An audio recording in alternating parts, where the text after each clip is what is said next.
Assalamualaikum warahmatullahi wabarakatuh. Izin memperkenalkan diri, nama saya Ahmad Hasan Bustami dengan NIM 2211191055. Di sini saya akan memaparkan materi dari elektronika analog, yaitu op-amp. Op-amp dalam kurung penguat operasional. Penguat operasional adalah suatu rangkaian penguatan yang lengkap dalam bentuk sebuah IC. Nah, penguatan op-amp juga memiliki sifat-sifat sebagai berikut. Yang pertama, penguat tegangannya sangat besar. Terus impedansi maksudnya sangat tinggi. Impedansi keluarnya rendah. Terus yang keempat, karakteristik frekuensinya lebar. Terus yang kedua adalah terminal atau kaki op-amp. Nah, op-amp ini memiliki dua input, plus dan minus, dan memiliki satu output. Dan gambar yang sebelah kiri ini adalah cara memberi daya dengan dua supply. Dan begitupun yang sebelah kanan, cara memberi daya dengan satu supply. Op-amp juga memiliki 8 kaki. Kaki yang pertama dan yang kelima adalah offset 0. Kaki yang kedua masukkan membalik inverting input. Kaki yang ketiga masukkan tak membalik non-inverting input. Kaki yang keempat tanah dalam kurung ground. Kaki yang keenam keluaran dalam kurung output. Kaki yang ketujuh satu tegangan positif. Kaki yang delapan tidak digunakan. Nah, dan di sini ada op-amp 741 yang paling murah dan sering digunakan oleh umum. Op-amp 741 mempunyai beberapa versi yang berbeda di belakang angka 741 seperti 741A, 741C, 741E, 741N. Huruf-huruf berbeda di belakang angka 741 tersebut membedakan pada penguatan tegangannya, temperatur rack, noise level, dan karakteristik yang lainnya. IC op-amp 741C. Huruf C di belakang angka 741 adalah singkatan dari numerical grade, yaitu tipe 741 yang paling murah dan paling banyak dan umum digunakan. IC op-amp 741C mempunyai penguatan tegangan loop terbuka sebesar 1000 dan impedansi input 2 ohm dan impedansi output 75 ohm dan mempunyai unit gain frekuensi sebesar 1 ohm. Nah, dan yang ini adalah catur daya op-amp. Catur daya op-amp tidak jauh seperti ini.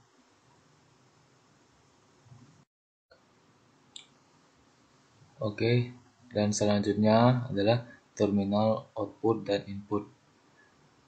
Nah, input tadi di op-amp ada dua, positif dan negatif. Dan satu output. Nah, dan di sini itu ada dua gambar dan di mana output itu sama dengan positif tegangan saturasi maksimalnya.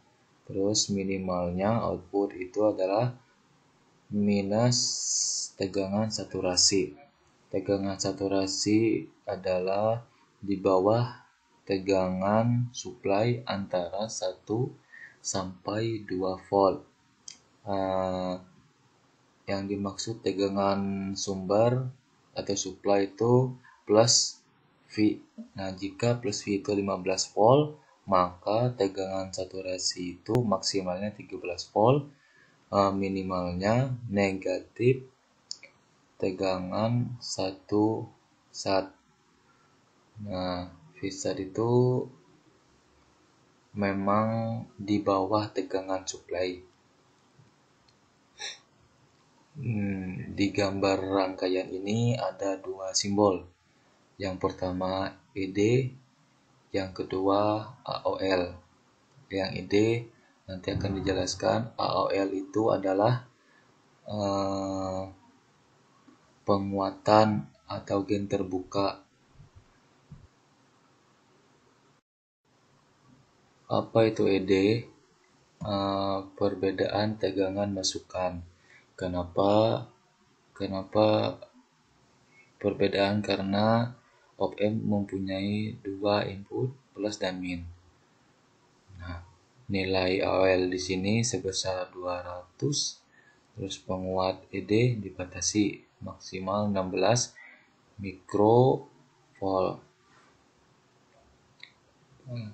Maksimal AOL-nya 200.000 volt sama dengan plus minus 13 volt. Nah, di sini ED sama dengan plus tegangan satu visat dibagi AOL. Tegangan satu visatnya 13 volt dan AOL-nya 200.000 sama dengan 65 mikrovolt. Nah, yang kedua ED sama dengan V tegangan satu visat dibagi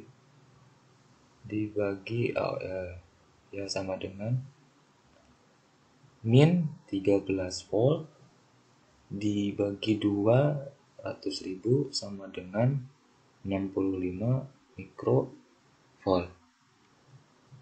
Nah, perbedaannya berada antara plus 65 mikrovolt yang lebih kecil dari plus 65 mikrovolt. Op-amp berlaku sampai penguatan secara linear dan berlaku output ED dikali AOL. Kesimpulannya, tegangan output berada pada salah satu batas plus tegangan saturasi atau minus tegangan saturasi. Yang kedua, untuk mempertahankan output tetap berada pada batas-batas ini, maka perlu dipasang umpan balik. Yang ketiga, karena ED nilainya sangat kecil atau tidak mudah untuk mengukurnya, maka untuk kepentingan praktis ED sama dengan 0. Nah, dan di sini ada tabel tegangan masuknya minus 10, tegangan masuk plusnya 15. Perbedaannya adalah min 5. Polaritas ED-nya minus.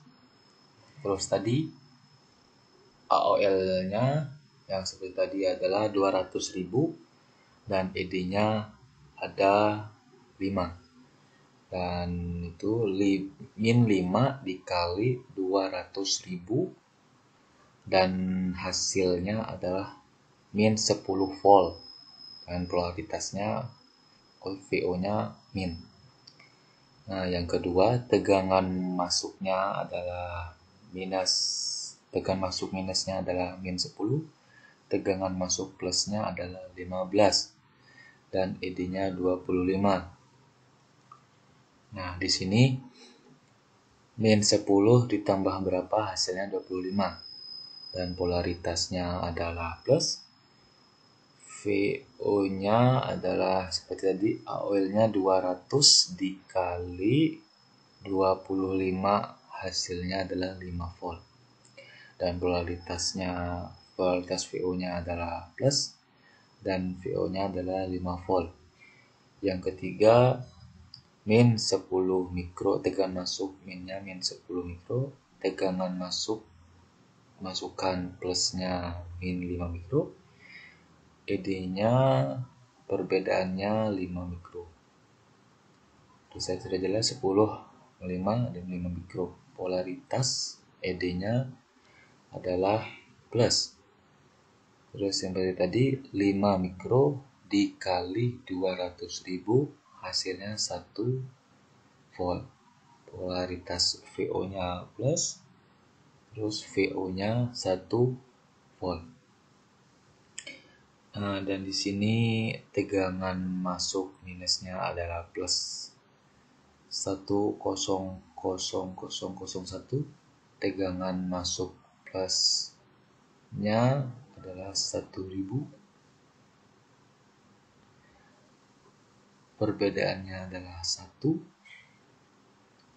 terus VO-nya adalah min 1 dikali 200.000, hasilnya min 0,2 volt, polaritas VO-nya min, VO-nya 0,2 volt.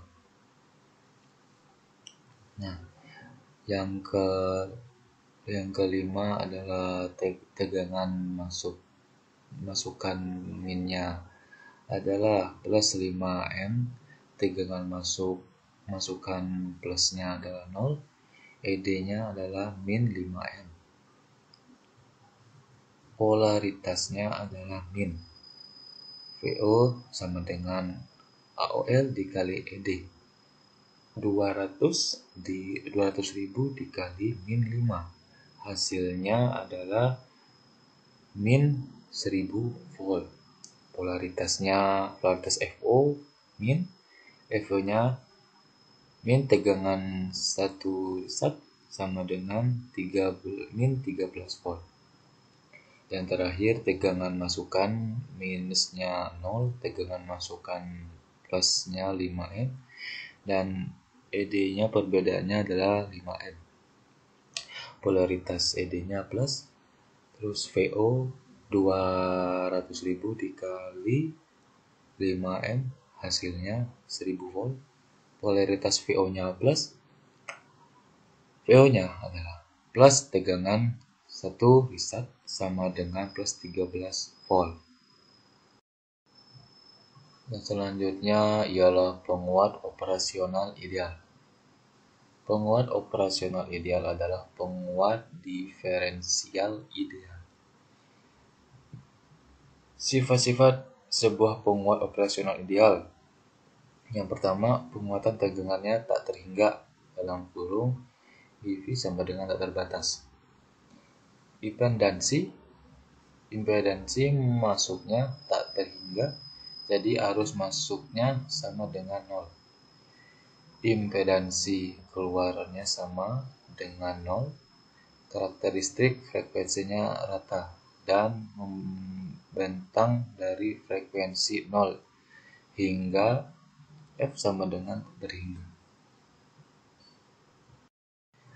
Dan selanjutnya adalah penguat operasional praktis, dalam kurung tidak ideal.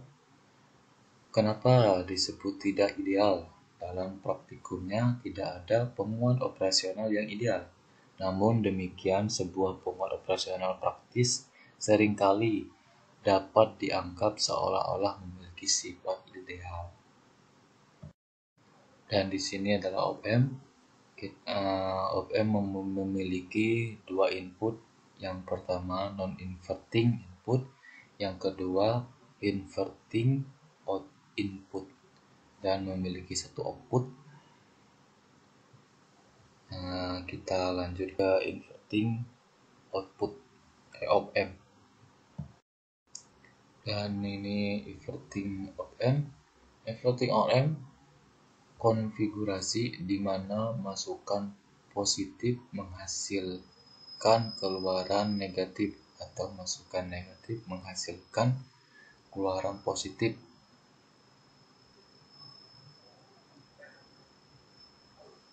Nah, dan di sini ada rumusnya. V out sama dengan min V in. RF dibagi F1. Di sini kenapa dinegatifkan? V in itu tidak pernah negatif ya, karena di inverting ini positif ke negatif. Nah, jadi kalau V in itu positif. Nah, dan contoh gambarnya ada bagian di bawah. Nah, sebelum masuk ke op-amp ada masukan secara linear yang sering terus menerus meningkat, ini masuk ke OM, masuk ke input ke negatif. Sedangkan yang positifnya tetap. Nah, dan di sini sumbernya kita lihat VCC dan sumbernya dalamnya min VAA dan outputnya adalah VAA. Nah, dan ini yang tadinya semakin naik dan yang gambar ini linear semakin turun karena mempunyai tegangan saturasi minimal di di negatif di VAA. Dan non-inverting amplifier non-inverting untuk konversi di mana masukan positif menghasilkan keluaran positif atau masukan negatif menghasilkan keluaran negatif. Seperti hasilnya pada rangkaian inverting, di sini pun akan ditunjukkan rumus tegangan output.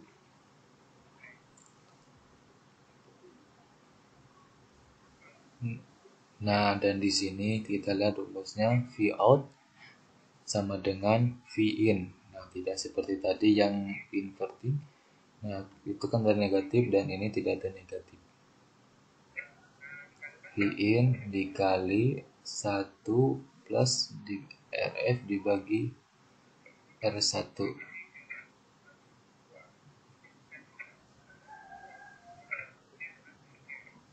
Nah, dan di sini kita lihat gambarnya.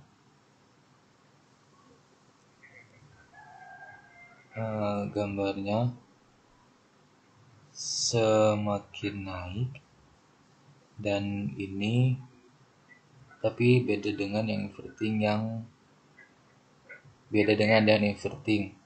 soalnya yang non inverting itu masuk ke op-amp-nya ke yang plus, jadi yang minusnya tetap dan sumbernya VCC dan outputnya VA. Nah, dan yang dari segi ini, yang tadi yang di inverting makin lama makin turun, kalau yang di non inverting ini sumbernya makin lama makin naik. Zero coursing detektor. Rangkaian detektor dinamakan juga sebagai pembanding, yaitu membandingkan suatu tegangan maksimum masukan atau input pada salah satu kaki masukan dengan satu tegangan tertentu atau dengan nol. Hasil pembandingannya dapat menggunakan rumus ED sehingga didapatkan tegangan keluaran atau output yang tergantung pada polaritas dari ED. Jadi zero coursing detektor mempunyai dua polaritas, yaitu polaritas positif dan negatif. Tapi tergantung dari besar ED-nya. Jika polaritas ED-nya negatif, maka FO-nya min Vsat.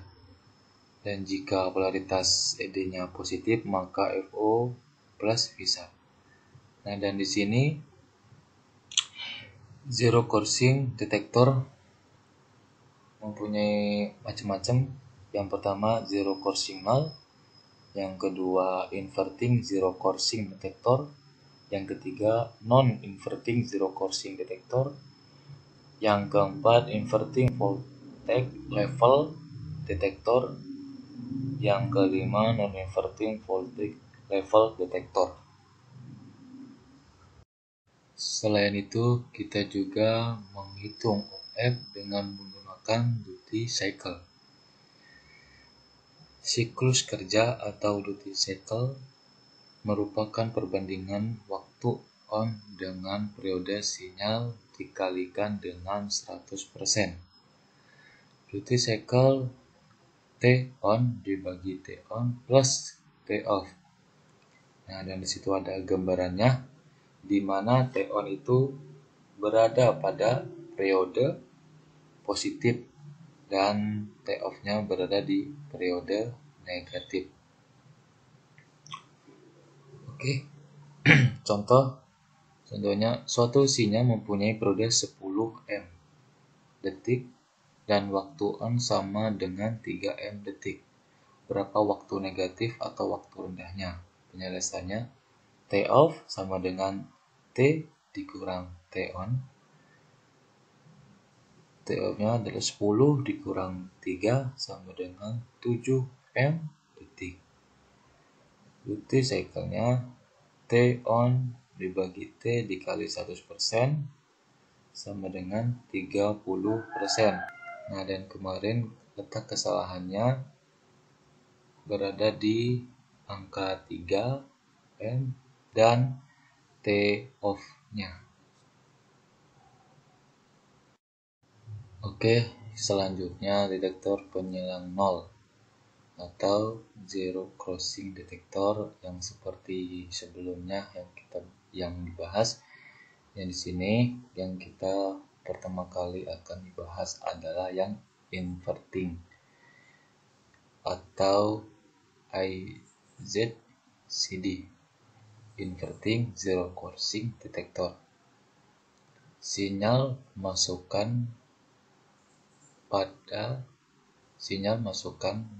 pada min of M dan membandingkan dengan 0 plus of M. Nah, dan di sini N sama dengan plus input dikurang minus input sama dengan 0 dikurang F1 FI sama dengan min FI. Nah, dan di sini FI, jika FI lebih kecil dari 0, maka FO plus Vsat. Jika FI lebih besar dari 0, maka FO adalah min Vsat.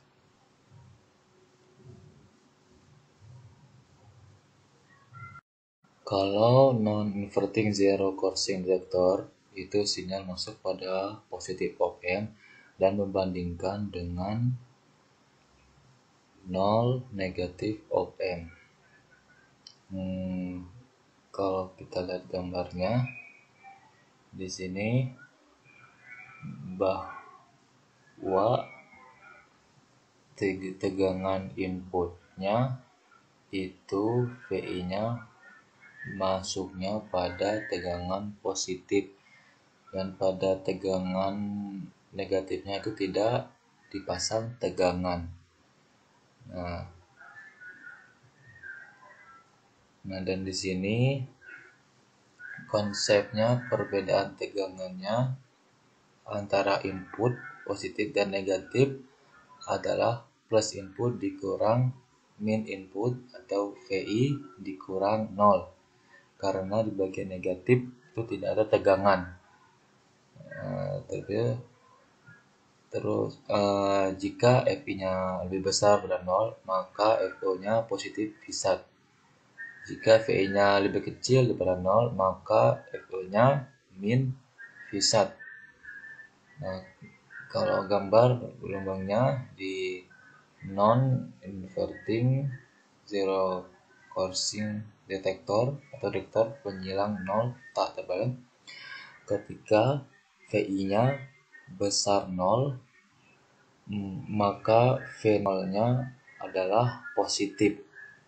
Nah, kalau yang inverting tadi kan beda dengan non-inverting, dan ketika VI-nya kurang dari 0, maka posisi tegangan outputnya berubah jadi negatif. Jadi prinsip kerja inverting dan non-inverting adalah saling kebalikan.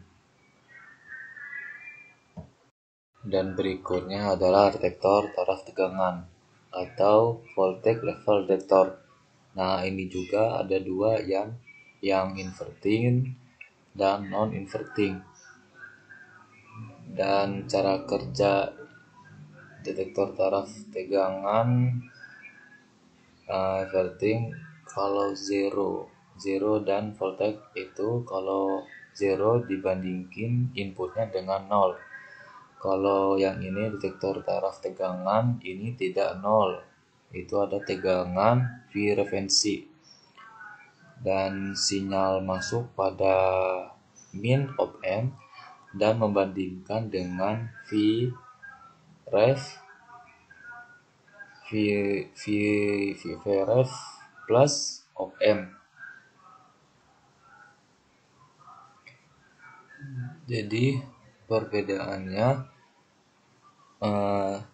tegangan plus Vref dikurang min input sama dengan Vref dikurang Fi.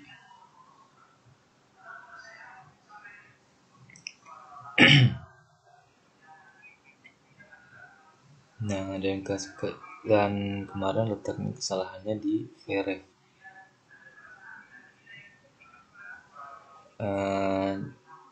Terus jika Fi dari gambar input dipasang ke negatif, terus Vref dipasang ke positif. Ketika F1 lebih besar daripada Vref, maka FO dan FO-nya sama dengan min V1.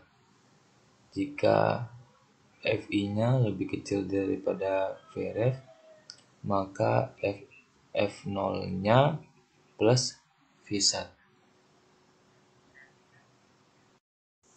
Untuk yang halaman ini, karena di halaman sebelumnya sudah ada, dilangkah aja ke halaman berikutnya. Yang selanjutnya detektor taraf tegangan non-inverting voltage level detector. Sinyal masuk pada positif op amp dan membandingkan dengan Vref negatif op amp.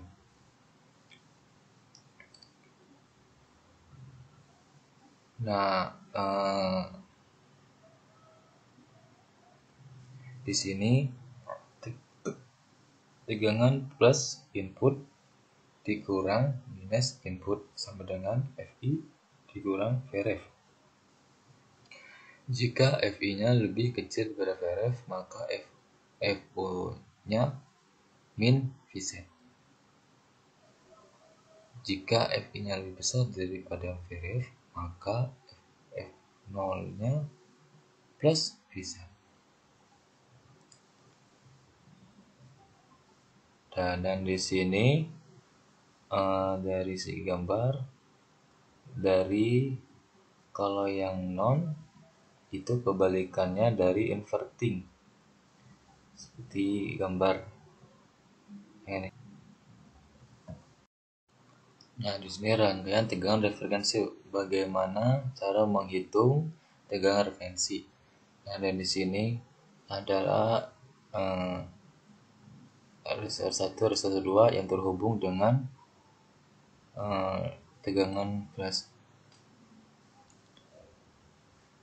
Dan penjumlahannya R1 R2 dibagi R1 tambah R2 ditambah F. Nah, dan di sini R1-nya sudah ada 100 ohm dan R2-nya adalah 50 ohm dan tegangan voltnya 12 volt. Ikutan referensi berarti 50 dibagi 100 ditambah 50 dibagi 12 dan sama dengan hasilnya adalah 4 volt. Dan tugas yang saya kerjakan adalah tugas yang nomor 1.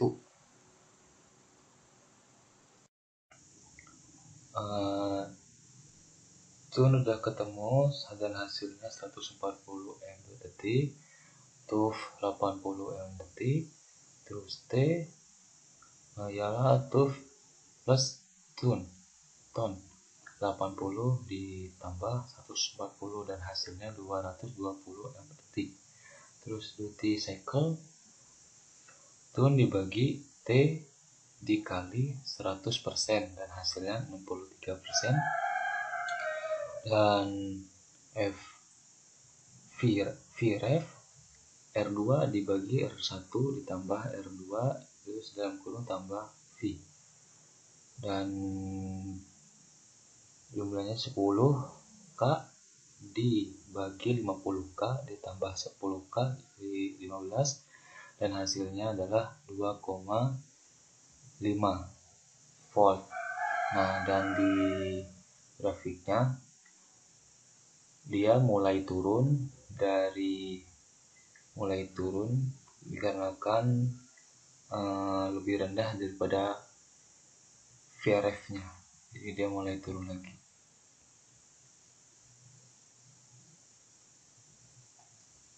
Sekian dari saya, Muhammad Hasan Bustami. Jika ada kesalahan, saya minta maaf. Assalamualaikum warahmatullahi wabarakatuh.